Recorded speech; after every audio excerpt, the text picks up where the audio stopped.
Fiara tradoza ary olona 12 no naratra. Nitrangana lozam-pifamoivoizana indray tamin'ny iny RN4 iny tao Tsarakafo Maivatanana. Vaky ampandehanana ny kodiaran' ity fiara ity ka izay no nampivadika azy. Vokatr' izany dia ampandeha 12 no naratra ka ny iray tamin'izany no tena voa mafy. Efa nentina teny amin'ny hopitaly Maivatanana avokoa ireo naratra fa isaorana Andriamanitra andehanana ary tsy nisy kosa ny ainana foy. Betsaka ny zavatra izay ho lazaintsika ato anatin'ity video anankiray ity, fa mialohany hilazantsika izany aloha dia entaniko ianareo mba hiabon'ny chaîne ary entaniko ihany koa ianareo mba hanao j'aime ny video, indrindra manentana anareo mba hametraka ny komantera. Ndeha aloha hidirantsika vetivety izany fanaovana abonnement izany, mialohany hesoantsika amin'ny resaka izay fanaovantsika. Ndao ary tompoko lahy, ndao ary tompoko vavy, abonné vetivety ary ny chaîne atsika.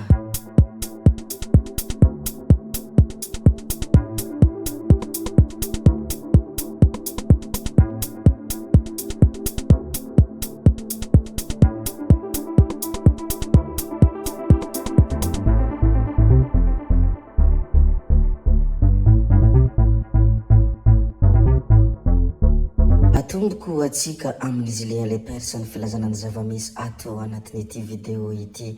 Izy Julien Lepers moa dia tsy vaovao amin'ireo mpanaraka ny fandaharana izay mitondra ny lohateny hoe question pour champion, ary ao ny tena nahafantarana an'ity andriamatoa ity. Tonga eto a Madagasikara hanentana amin'ny festival de la nature sy ny festival de baleine moa ity andriamatoa Julien Lepers ity. Araka izay efa nilinazako teo moa dia efa tonga eto a Madagasikara izy Julien Lepers izay fantatry ny maro tamin'ny fandaharana question pour un champion. Ny tenany moa izay hanentana ao anatin'ny festival de la nature izay ho tanterahina ao Antananarivo renivohitra manomboka amin'ny 17 ka hatramin'ny 24 May ho avy izao. Ankoatran'izay dia toy ny efa fanaony dia ho avy hanentana amin'ny festival de baleine any Sainte Marie ihany koa izy.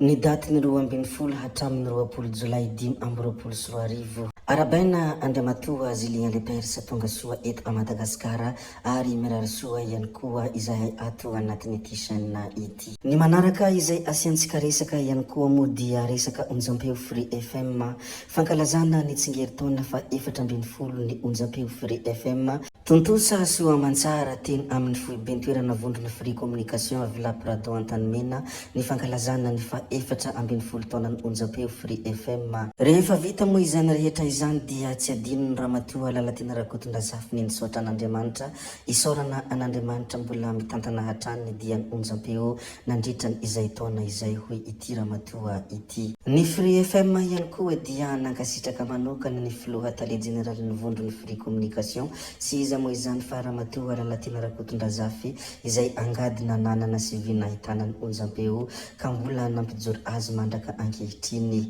Eo ihany koa ireo mpiara-miasa tsy akanavaka mampihodina izany orinasa izany. Tsy adino izy ireo ihany koa indrindra ny nisaotra ireo mpiaino tsy mahafo rehetra na tamin'ny tsara izany na tamin'ny ratsy izay nolalovan'ny onjam-peo nandritrany izay fotoana izay. Ny fijoroanareo no hampinga entina manovo hery hanomezana ny soa sy ny tsara ho atsika hatrany hatrany hoy izy ireo ary ho tahinane ianareo. Misaotra mankatelina ireo vahiny tonga namaly ny antso ihany koa hoy ny Free FM tao anatin'ny pejiny raha nanome fankasitrahana ny amin'izany fankalazana ny tsingeritaona izany. Izahay ato anatin'ity chaîne ity ihany koa dia mirary soa ho an'ny Free FM mahaleova mahalasana ary tongava amin'ny avondrindra ihany koa ho fitaratra foana ianareo rehetra tsy ankanavaka. Atolotra ny manokana ho an'ny Free FM moa ny hafatry ny Lalatina izay miverimberina matetika ao anatin'ny pejiny hoe fitiavana fa tsy fankalana feno fankasitrahana. Rehefa nilazalaza sy ny resadresaka ny mikasika ny fankalazana fa 17 taona ny Free FM iny isika ndeha arisika hivadika kely any amin'iny faritra tsimotsimo iny tsy aiza moa izany fa any Toliara. Ny tontosaina ny filankivitry ny ministra ivelany Antananarivo fahatelo izay nitanterahana tao Toliara. Sehatra maro no resahana ao anatin'ny ladinika izay mahakasika ny fampandrosoana mivantana ny tanànan'ny Toliara sy ny faritra iray manontolo. Ankoatran'ny fanajariana ny lalana antapo-tanàna sy ny fanatsarana ny endriky ny Toliara dia isy ihany koa ireo tetikasa fampidirana angovo avy amin'ny herin'ny masoandro sy fampidirana rano fisotro madio ao an-toerana. Anisan'ny ireo tetikasa goavana ihany koa ny fanajariana ireo lalam-pirenena fahatelo ambin'ny folo amin'ny ampahany mampitohy any Ikalamainty sy Ambovombe. Nandritran' izany ihany koa dia tsy nadino izy ireo resaka asa sosialy sy ny fotodrafitrasa fototra izay tena ilain'ny vahoaka. Manoloana ity conseil des ministres ity moa dia tsy nikombombava ny solombavambahoaka ny Mahajanga Andriamatoa Afakandro Kristian fa tsy maintsy niteny izy satria natsikakitra ny zavatra hafahafa. Conseil des ministres décentralisé hoy ity solombavambahoaka ity, hafahafa koa ity trangan-javatra iray ity hoy izy. Mazenga nahazo invitation zahay satria hoe tsy misy resaka 80 millions de dollars. Toliara dia tsy nomena invitation ny chef d'opposition kanefa i 8 cm mampiasa saina amin'ny fitondrana firenena nefa dia ambany fisainana sady manavakavaka no tsy mahazaka demokrasia. Izany moa ny zavatra izay nambarany ity solombavambahoaka ny Mahajanga ity mikasika ny conseil des ministres décentralisé izay natsikakitra ny zavatra hafahafa ary natsikakitra izany fanavakavahana izany. Rehefa avy niresaka iny fanehoan-kevitra izay nataon'ny solombavambahoaka ny Mahajanga iny moa isika dia ndeha hizara kely ity loharanom-baovao izay hita tao amin'ny pejin'ny Vaovao-Nikolo TV ity. Izy ity moa dia resaka fizarana vary tetsy amin'ny kianjan'ny Maki Andohatapenaka izay namana ankaiky ny sivifokon-tany ihany no nahazo hoy ireo vahoaka ny Ambohibarikely Anosy-Be raha araka hita tao amin'ny Vaovao-Nikolo TV. Ny tokona nanoloanany ny bureau pokotany ny vahoaka ny Ambohibarikely secteur voalohany eny Anosy-Be boriboritany fa efatra nisy kiantrano an-trano ny fanomezana tikeny zarana vary avy tamin'ny fanjakana Foibe hoy izy ireo.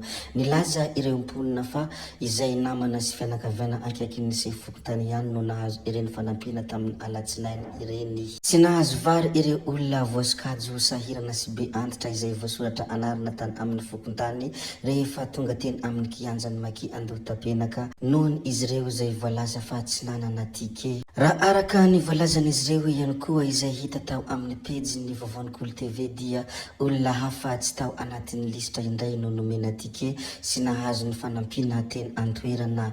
Araka izany dia takiny izy ireo ny hamoahana mazava any ireo vary ireo. Izany moa ny zavatra nalaza teny amin'ny kianjan'ny Maki Andohatapenaka resaka fizarana vary izay namana ankaiky ny sivifokon-tany ihany no nahazo hoy ireo vahoaka ny Ambohibarikely Anosy-Be. Betsaka ny zavatra izay efa voalaza ka tsy valam-parana intsony nohon' izany dia tsy maintsy farana antsika tanteraka ity video anankiray ity. Tompoko vavy sy tompoko lahy zay moa no namarana ny video antsika koa dia mankasitraka anareo na vitany hainao hatramin'ny farany ary mbola manentana anareo foana ny mbola hanaraka ny video manaraka izay alatsaka hiato misesisy tsy mijanona tsy anky hiato zay fa tsala vainany resaka hametra beloma izahay veloma vetivety amin'ny manaraka indray no manao ny misimisy veloma tompoko lahy veloma tompoko vavy.